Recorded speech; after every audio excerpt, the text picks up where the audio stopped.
ఇక్కడ మీరు చూస్తున్న స్విచ్ని అక్కడ గోడపై ఇన్స్టలేషన్ చేసాం. అక్కడ నుండి అన్ని రూమ్స్కి ఇంటర్నెట్ షేర్ అయ్యేలా నెట్వర్క్ వైరింగ్ లేఅవుట్ ఇచ్చాం. ఇక విషయానికి వస్తే ఇది ఒక హాస్పిటల్. ఆ హాస్పిటల్లో ఇది ఒక ఆఫీస్ రూమ్. ఈ ఆఫీస్ రూమ్ నుంచి మిగతా రూమ్స్కి నెట్వర్క్ షేరింగ్ వెళ్ళాలి. అంటే x-ray room, consultant room, blood sample room, ఇలా చాలా 14 రూమ్స్ ఉన్నాయి. మా వాడు అస్సలు ఆగలేకపోతున్నాడు స్విచ్ అన్బాక్సింగ్ చేయడం కోసం. ఆగలేకపోతున్నాను సార్. ఇక విషయానికి వస్తే ఈ స్విచ్ డీలింక్ బ్రాండ్ నుంచి అండి. ఇది 16 పోర్ట్ స్విచ్, 100 Mbps స్పీడ్తో పనిచేస్తుంది.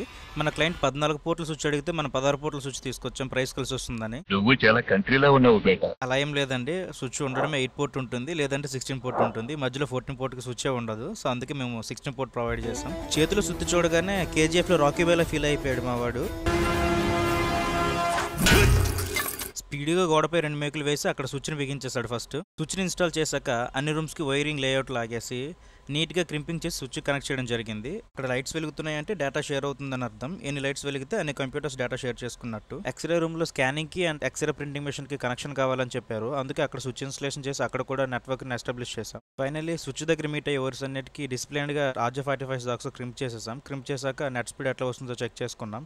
మిగిలిన వైర్ని ఇలా స్ట్రెచ్చర్ మీద పట్టుకొని తీసుకెళ్ళిపోతున్నాడు మావాడు.